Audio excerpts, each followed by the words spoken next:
विधानसभा निवडणूक तोंडावर आलेली आहे आणि त्यामुळेच सारेच राजकीय पक्ष कामाला लागलेले आहेत। मी सध्या गोंदियामध्ये आहे आणि गोंदिया जिल्ह्यातली परिस्थिती आपण समजावून घेणार आहोत।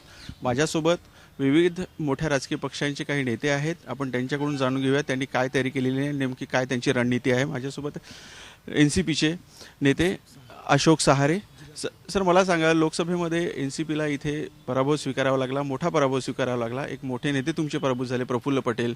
या विधानसभेमध्ये 4 विधानसभा आहेत, कसे समोर जाल तुम्ही? भाई साहब ऐसे है कि वो अब विधानसभा लोकसभा चुनाव की बात कुछ अलग थी।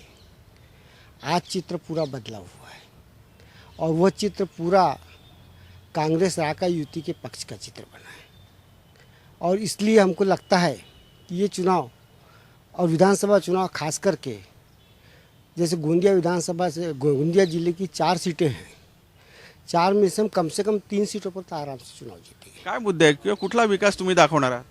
विकास तो हमने बहुत काम किए विकास का। गोंदिया ज़िले में खासकर गोंदिया शहर में गोंदिया के जैसे हमारे सांसद थे प्रफुल्ल भाई, उनके विकास निधि से काम हुए। आमदार राजेंद्र जैन के विकास निधि से काम हुए।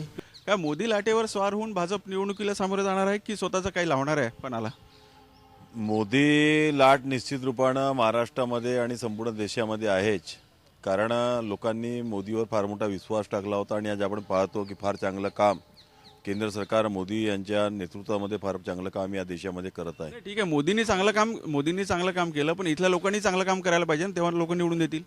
निश्चित रूपानं मी तुम्हाला सांगू इच्छितो की आज महाराष्ट्रामध्ये काँग्रेस आणि राष्ट्रवादीची शासन आहे आणि या शासनाला लोक वैतागले आहेत। भ्रष्टाचारा पलीकडे यांनी काहीच केलं नाही आणि या 15 वर्षामध्ये महाराष्ट्राच्या बट्ट्याबोड करण्याचं काम काँग्रेस आणि राष्ट्रवादीने केलेलं आहे। गोंदिया जिल्ह्यामध्ये शिवसेनेला एक गोंदियाची सीट आहे, पण अस्तित्व पाहता शिवसेनेचं भाजपच्या तुलनेत फार नगण्य आहे। अशा स्थितीमध्ये तुम्ही कशी इथे निवडणूक लढणार? नाही, असं बोलता येणार नाही की शिवसेनेचं गोंदिया जिल्ह्यामध्ये अस्तित्व नाही। कुठलाही पक्ष असो त्याचं पाठबळ असते संघटन, आणि आमच्याजवळ संघटन आहे, संघटनचे बरेचसे कार्यकर्ते आहेत आणि पणाला लावणारे असे कार्यकर्ते आहेत, आम्ही रिझल्ट देऊ शकतो आणि निवडून येऊ शकतो।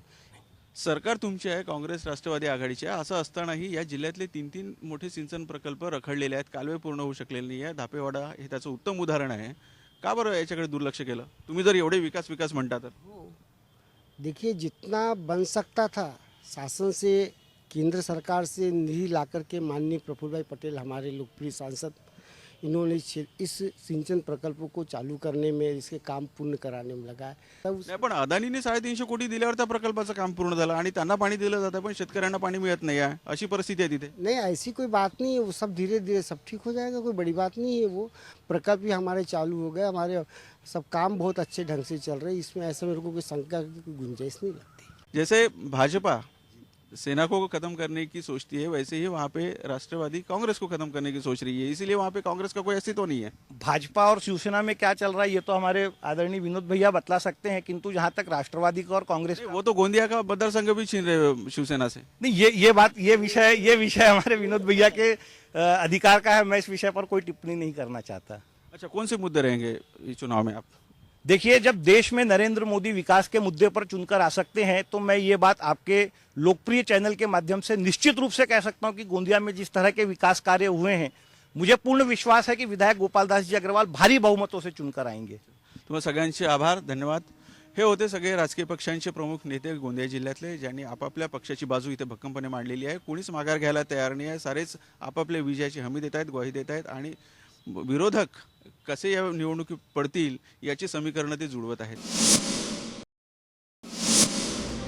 या मतदारसंघात मोदी लाटेचा सध्या कोणताच प्रभाव दिसला नाही, पण विद्यमान आमदाराबद्दल लोकांमध्ये असंतोष आहे। त्यामुळे भाजपनं इथं उमेदवार बदलल्यास विजय मिळू शकतो असा एक मतप्रवाह पक्षात आहे। त्यामुळे पंचम बिसेनम यांचं नाव पुढे येत आहे, तर राष्ट्रवादीकडे इच्छुकांची यादी मोठी आहे। माजी आमदार दिलीप बनसोड, मागच्या निवडणुकीत 600 मतांनी पराभूत झालेले सुशील रहांगडाले, नगराध्यक्ष अजय सिंह गौर यांची नावं चर्चेत आहेत। इतर पक्षांचं अस्तित्व नगण्य असल्यानं भाजप आणि राष्ट्रवादीमध्येच इथं प्रमुख लढत रंगणार आहे। विशेष म्हणजे इथं जातीय समीकरण महत्त्वाचं आहे। पोवार जातीचं प्राबल्य असल्यानं हे दोन्ही पक्ष याच जातीला प्राधान्य देत असतात। मागच्या निवडणुकीतही हेच समीकरण या पक्षांनी राबवलं होतं. तिरोडा मतदारसंघ असा आहे की जिथं पोवार हा जात फॅक्टर चालतो. पोवार जी जात आहे, बहुसंख्य जात आहे तिथं, आणि तिथं पोवार जातीशिवाय दुसरा उमेदवार तिथचे लोक स्वीकारत नाही. त्यामुळे प्रत्येक पक्ष जे तिथची जागा जशी आहे राष्ट्रवादीच्या वाट्याला गेली आहे आणि इकडे भाजपच्या वाट्याला गेली आहे. त्यामुळे दोन्ही पक्ष पोवार उमेदवार मिळेल याच्याकडे जास्त भर देतात. त्यामुळे मागच्या वेळी पोवारच होते दोन्ही, पण त्याच्यामध्ये झालं काय की राष्ट्रवादी पूर्णतः पैशावर निवडणूक लढते हा लोकांमध्ये कुठेतरी समज गेला होता. त्यामुळे त्यांनी ते राष्ट्रवादीच्या उमेदवाराला फक्त 600 मतांनी नाकारली होती जनतेनं, आणि 600 मतांनी भाजपचे आमदार खुशाल बोपचे यांचा विजय झाला. यावर्षी खुशाल बोपचे जे आहेत त्यांच्याकडे जनाधार कमी होताना दिसत आहे. त्यामुळे पुन्हा राष्ट्रवादी तिथून विजय मिळवेल का याकडे बघितलं जातं. एकूणच काय तर या मतदारसंघात भाजप विरुद्ध राष्ट्रवादी काँग्रेस अशी थेट लढत अपेक्षित असून उमेदवारी कुणाला दिली जाते आणि यात पोवार समाजाला किती स्थान दिलं जातं यावर इथला निकाल अवलंबून राहणार आहे. तिरोडा मतदारसंघाचे सरळ सरळ दोन भाग पडतात. यात एक म्हणजे तिरोडा आणि दुसरं म्हणजे गोरेगाव. हे दोन्ही ठिकाणं तालुक्याची ठिकाणं आहेत. तिरोडामध्ये राष्ट्रवादीचा प्रभाव आहे तर गोरेगावमध्ये भाजपचा प्रभाव आहे. त्यामुळे या मतदारसंघात राष्ट्रवादी आणि भाजप अशा दोन्ही पक्षांना समसमान संधी दिसून येते. कॅमेरामॅन अनिल ठाकरेसह संजय तुमराम, साम टीव्ही, तिरोडा.